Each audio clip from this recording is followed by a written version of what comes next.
Ju jeni duke thënë që do riformatohet një opozitë e re? Unë them frymëre, po patjetër. Kush do jetë? Nuk e di. Unë këto se parashikoj, se unë nuk jam me Jo, këtë duam parashikosh. Tu këmbgulur. Unë besoj që do kemi opozitë re. Po do jenë forcat të reja, këto forcat e partive të vogla, apo lëvizje tjetër intelektuale, sociale? Forcat të reja, gjë, edhe këta që flasin për nga jashtë. Të huajt ne na ndihmojnë, na suportojnë, por nuk na zëvendësojnë. Tjetë bindje. Unë kam qenë jashtë edhe kam folë gjatë. Ne këta përcjellin realitetin e tyre, ne përcjellim atë realitet që mendojmë ne që është realitet. Pra, këto imazhe 3D me arritje me suksese, ne përcjellim atë që mendojmë që është. Dhe shumë shpejt, mbasi e vërteta të thuhet si duhet, dhe këtu po flas si jurist, çfarë është gjykimi? Një konstatim i zbulimit vërtetës nëpërmjet një procesi të drejtë. Dhe kur del e vërteta, pastaj gjykimi del vetë në mënyrë vetvëtishme si produkt i vërtetës. Ne duhet të nxjerrim vërtetat tona dhe ne kemi nevojë për shumë reforma dhe sidomos për reformën drejtësi.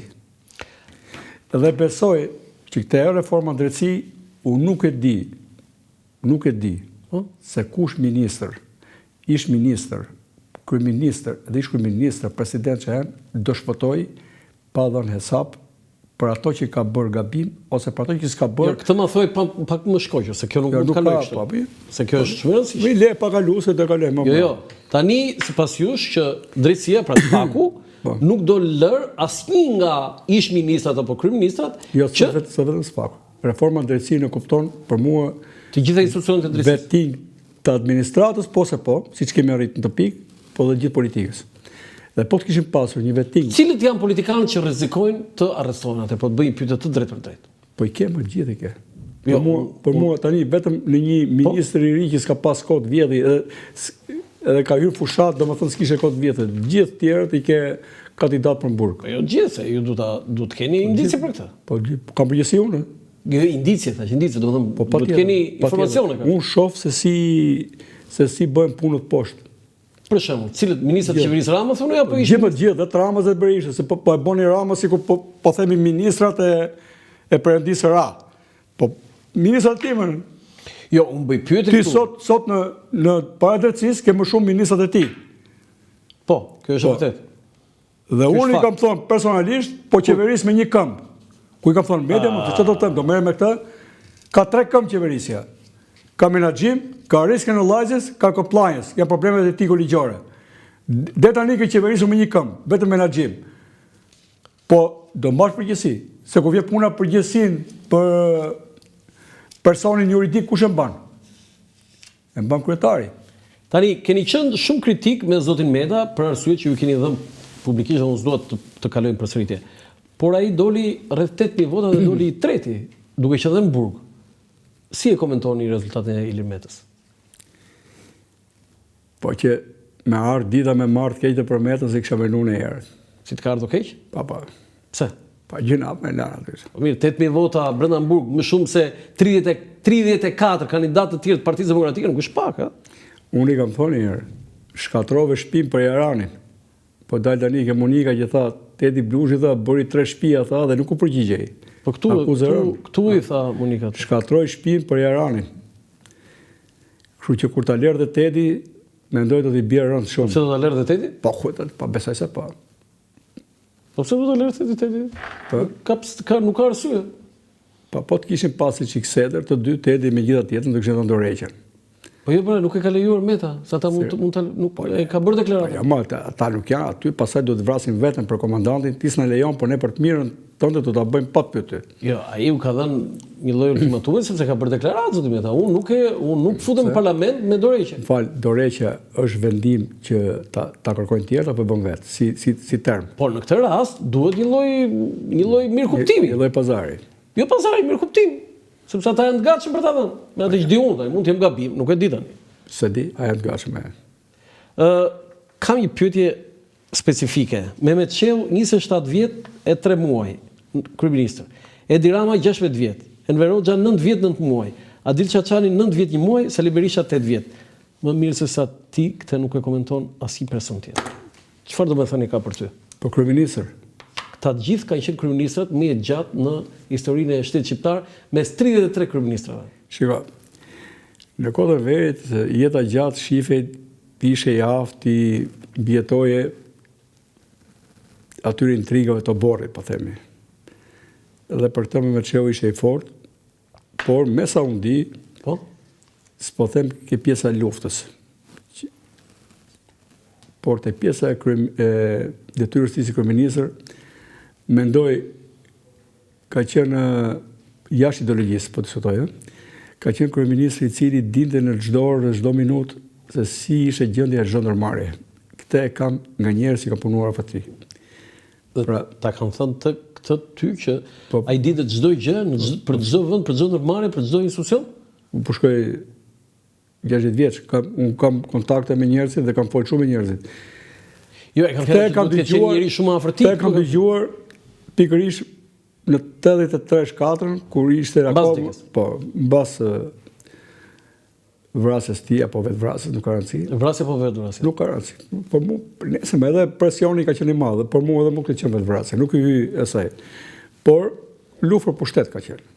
Ka dash për mua familja në xhmia vet, ka dash siguroj veten mbas ikjes së Enverit. Me Mehmetin s'ka qenë sigurt në konceptin tim. Tani a lidhen dhe problemet e Kosovës që ishin po të thënjishin apo jo. Duhet pari çik më thellë. Megjithatë, unë mendoj që njerëz që kanë punuar me të kanë thonë me bindje të plotë që ai ishte kaq i dhënë pas punës dhe dinte gjendjen e çdo ndërmarrje në çdo moment dhe kur janë ankuar për njërin apo për tjetrin i ka thonë kjo punë është kështu, jo si thua ti dhe kjo është kështu se kam qenë vetë, kam parë vetë. Pra, atë detyrë e kishte marrë përsipër dhe bënte mirë. I vetmi që fliste anglisht. Po mi marr shqiptar. Shkruante New York Times. Shiko. Dhe i vetmi që ka dhënë një intervistë për New York Times. Unë kam një mik në Texas, nga një familje e madhe plaviane, i cili fatkeqësisht nuk i mbaroi studimet, se 91-shin u detyruan të ikin, erdhën nga Plava, qëndruan mamurës e ikën. E dëgjon rahat duke folë spanjisht, anglisht, serbisht, rusisht, italisht, i të vgjuar. Problemi është që nuk ka nevojë gjuhët i flasin shqiptarët. Sot mjafton të flasësh një gjuhë mirë, nuk është keq, që është një gjuhë ndërkombëtare nga Kina deri në ashtu. Po harrojmë ato rusishtën që kemi ditë, italishën apo gjermanishtën, edhe unë mund operoj. Jo, sa gjuhë flisni? Po, mendoj që kam pas operuar në 4, por tani më ka operuar anglishtja. Rusisht? Anglishtja. Anglisht, rusisht, po ti? Ja pa nema me pa ruski. Rusisht, po, serbokrotisht? Po tani problemi, jo, nuk jam marrë me serbokrotisht. Po që unë mendoj. Po më na i thonë dy tjera tani, pse na i lë kështu tani? Unë mendoj që mund të operoj gjermanisht, edhe gjermanisht. Italisht, anglisht, italisht, rusisht. Po. Megjithatë anglishtën kam dhe nuk qyja si tjetër më nga këto, i rrëzoj gjithë tjerët. Se në anglisht mund të them, ma thuj në çfarë do t'i thoshe në anglisht Sali Berisha dhe çfarë do t'i thoshe në anglisht Edi Ramës. Të dy flasin anglishtën shumë mirë.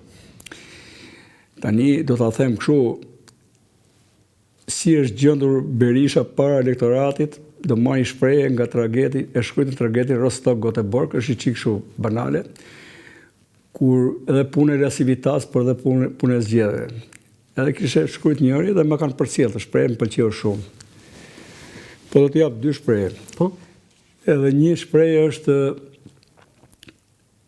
që shkon dikush në tragedin Rostock-Göteborg, edhe hyn në tualet kur para se të dalë shef aty të shkruajt me diçka. Në Norvegji kjo?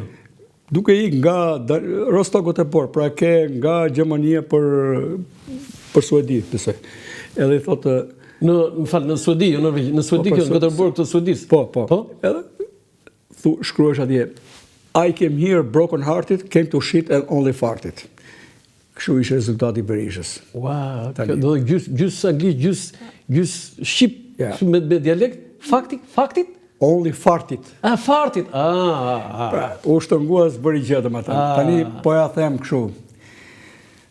Më ka frymëzuar një thënie e Churchillit që unë po e përshtas me fjalët e mia, domethënë. Never so few did ever do so much for so many. Bukur. Pra, kjo thënia që shumë bukur. Se ne ti thua, ore, kush ti dali për Zot, ka e banda ti e madhe kështu. Mjafton një kohezion, po të ketë thelb qytetar, sidomos media, unë besoj se e kam fituar të betejën me media, edhe Facebooku mjafton tani, po edhe i media kështu. Po për me media, do të thënë, me ato që ka thënë media ka përfunduar edhe në gjykatë, I don't care.